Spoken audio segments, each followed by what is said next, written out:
बात करते हैं आज के उपाय की। राज है कैसे धन में वृद्धि हो। बहुत सुंदर उपाय बता रहा हूं। ऊंट कटेला या अशोक की जड़ पूर्व फाल्गुनी नक्षत्र में श्रद्धापूर्वक पूजन करके घर लेके आ जाए। धूप दीप नैवेद्य पुष्प और अक्षत अर्पित करें और केसर से तिलक करके पीले वस्त्र में लपेटकर स्वच्छ थाली में रख दें। ओम अंगकार्य विद्महे शक्ति हस्ताय धीमहि तनु भूम प्रचोदयात्, मंगल गायत्री है। इसका 108 बार जाप करें। तत्पश्चात लक्ष्मी बीज मंत्र का जो भी आपको याद हो, लक्ष्मी बीज मंत्र का 108 बार जाप करें। घी का दीपक जलाएं।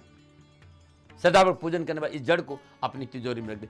बहुत अद्भुत है, बहुत सकारात्मक ऊर्जा मिलेगी। दुकान में रखने से बहुत अच्छा वातावरण रहेगा, काम करने का मन करेगा, मन में सुकून और शांति रहेगी और आर्थिक धनकोष में वृद्धि जरूर होगी। नमन। और बात करते हैं आज के नुस्खा। यदि मुंह में छाले है, अमरूद की 2 या 3 छोटी छोटी पत्तियों को लेकर उस पर कथा लगाकर खूब चबाई और लार को थूकते जाए। 2 दिनों में मुंह के भयंकर से भयंकर छाले साफ हो जाएंगे।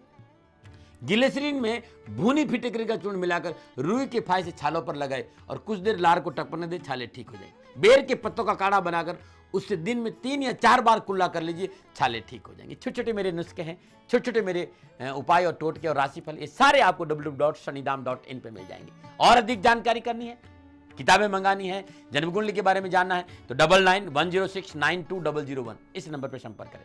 9910692001। लेकिन इस नंबर पर मेरे से बात नहीं हो सकती, इस बात पे थोड़ा सा ध्यान दें। और बात करते हैं दाती गुरु मंत्र की। आया है सो जाएगा राजा रंग फकीर, कोई सिंहासन चल चला कोई बंधा जंजीर। जो मन की महत्वाकांक्षाओं में उलझ गया वो जंजीरों में बंध गया, जो मन से मुक्त हो गया वो सिंहासन पे बैठ के जाता है। और मन से मुक्त वही हो सकता है जो मान और अपमान दोनों से परे रहे। इस बात का ध्यान रखें, क्योंकि सिकंदर बादशाह संपूर्ण चराचर जगत पे राज्य अपना शासन स्थापित करने के बाद भी दोनों हाथ उसके खाली थे। पूरे संसार की मालिक बनने की तमन्ना लेकर सिकंदर विश्व विजय करने निकला था और सारी जिंदगी उसकी लड़ाई में बीती और बहुत से राज्य को जीता, अकुत धन इकट्ठा किया। लेकिन जब वो शरीर छोड़ने लगा तो देखा कुछ भी साथ नहीं जा रहा, तो उसने अपने साथियों से कहा कि साथियों जनाजा से दोनों हाथ मेरी बाहर कर देना, लोगों को यह पता चले कि ये जो सिकंदर है जो चराचर जगत पर अब मालिक बनने जा रहा है लेकिन संसार से विदा हो रहा है, तो दोनों हाथ खा। चुटकी भर दवा पानी दवा भी उसके साथ नहीं गई।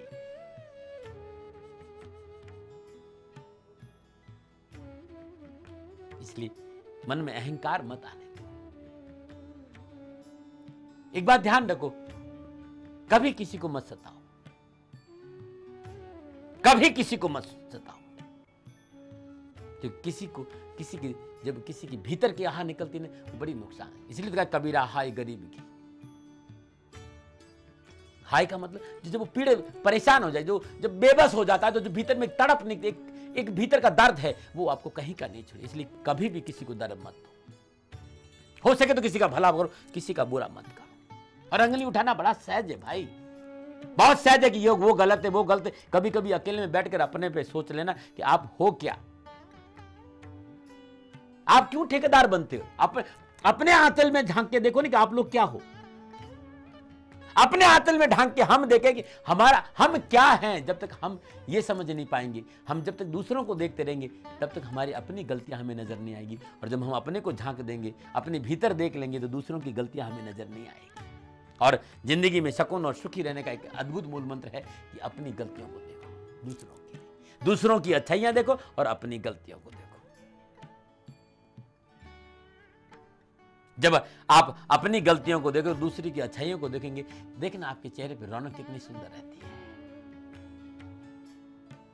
अवसर मिला है आपको, सकारात्मक सोच के साथ आपको पूरा हक है ना, आप अपने आप को समझदार समझिए। मैं कभी मना करता हूं क्या, लेकिन आपको कतई हक नहीं है, मुझे कतई हक नहीं कि हम दूसरों को हमको अपने आप को समझदार समझने का पूरा हक है, लेकिन हमें किसी दूसरे को बेवकूफ समझने का हक नहीं है। इस बात का ध्यान रखना। जो कहने जाता हूं वो मेरा अनुभव है, मैं इसलिए कहता हूं। और चैन से जीना चाहते हो और चैन से मरना चाहते हो, अपनी गलतियों पे थोड़ा सा पर्दा उठा दो कि ये गलतियां मेरी है। स्वीकार करो अपनी गलती को, जीवन खुशियों से भर जाएगा। जो मनुष्य अपनी गलती को स्वीकार नहीं करता, जीवन भर तड़पता है, दुखी जीता है।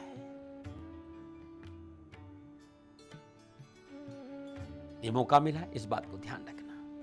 पुनः याद दिलाना चाहता हूं, सनातन संस्कृति को परोसने आता हूं, प्रजापिता ब्रह्मा नहीं हूं और नई हथेली में सरसों उगाता हूं। शनिदेव का भक्त हूं और शनिदेव की, और ये मैं कहता हूं, मानते कि नहीं मानते ये भी मुझे नहीं मानता। हाँ, बस एक बात याद रखना कि शनि शत्रु नहीं, मित्र है वो, अपने सखा है वो मेरे, और आपके भी हैं। बस माता पिता की सेवा करो, धर्मानुकूल आचरण करो और राष्ट्र के प्रति वफादार रहो और ओम शम शनिचर का जाप करो। आज का सुझाव, बुधवार के दिन और कार्यों में परेशानी आ रही हो तो कार्यों की आ रही परेशानी के निवारण के लिए 12 के 12 राशियों के लोग नित्य कर्म से निवृत्त स्नानों उपरांत पक्षियों को श्रद्धानुसार भीगे हुए साबुत मूंग डाल दें। आज के लिए उपाय बहुत, और आज 12 के 12 राशि के लोग भोजन में शहद का सेवन जरूर करेंगे तो दिन बहुत अच्छा बीतेगा। नमन, आज इतना ही। कल के लिए यदि विवादों से पीछा नहीं छूट रहा है तो क्या है उपाय, और आंखों में जलन हो रही तो क्या है नुस्खा। साथ ही गुरुवार का अद्भुत सुझाव दूंगा और दाती गुरु मंत्र भी चर्चा करूंगा। लेकिन आज इतना ही। नमन नारायण।